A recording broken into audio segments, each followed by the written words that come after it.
I think I have not seen this much political violence in dozens of years. And now we've got the left wing, the anarchists, and the anti-government people. So it is probably the highest I've ever seen it, and it's kind of indicative of a lack of civility about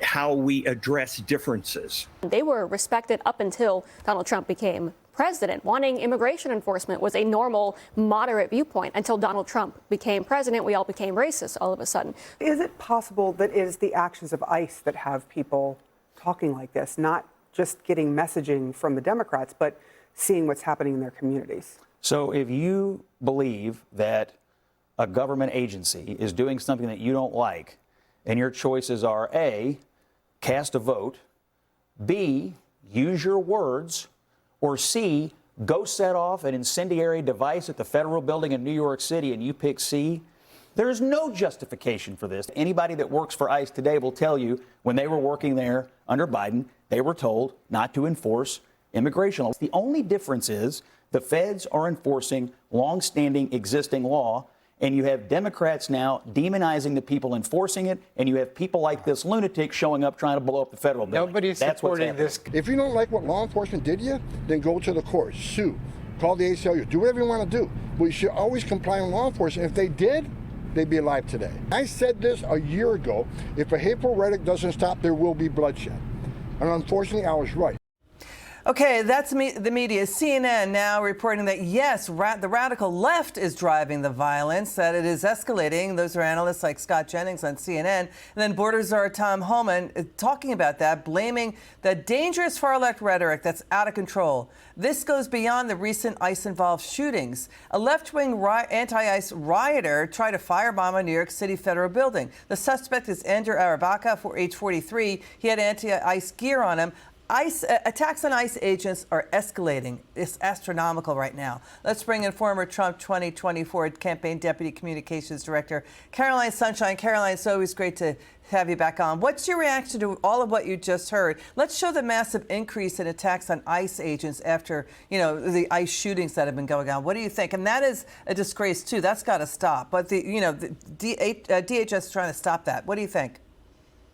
Always great to see you, Liz. Thanks for having me. It's a lot easier to import 10 million people into your country than it is to deport them.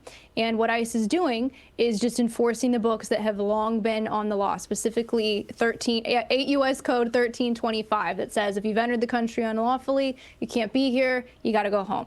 And so if you don't like that, then you can change the laws of this country. But Democrats didn't win an election, partly because their immigration policies are so unpopular with the American people.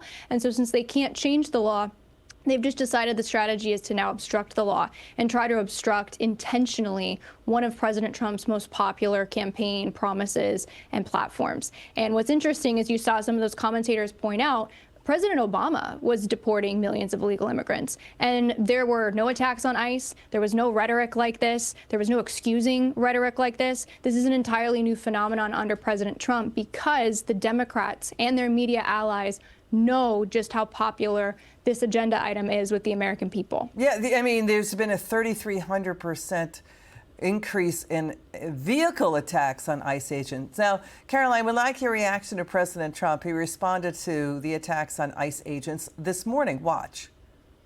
You're talking about the fire that was set in front of the federal building? Well, this is what's happening with the people that they allowed to come into our country. They shouldn't have allowed them to come in. They shouldn't be here. They're radical lunatics, and I'm getting them out.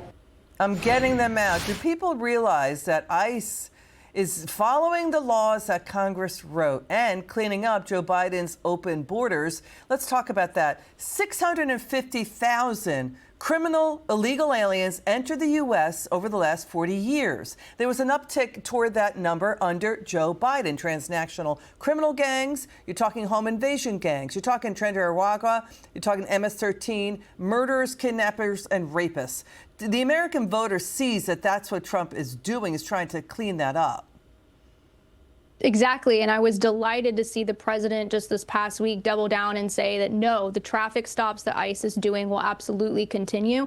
That shows me just how in touch the president is with his base on this issue and how tough he is, because you have to be able to withstand, as I said, this agenda is very popular with the American people. The American people want the illegal immigrants who came in by the tens of millions, some of the worst, out of our country. Now, the Democrats and the media don't. And so they intentionally try to highlight stories that make ICE look unflattering. For example, just this past week, ICE also arrested a convicted child rapist.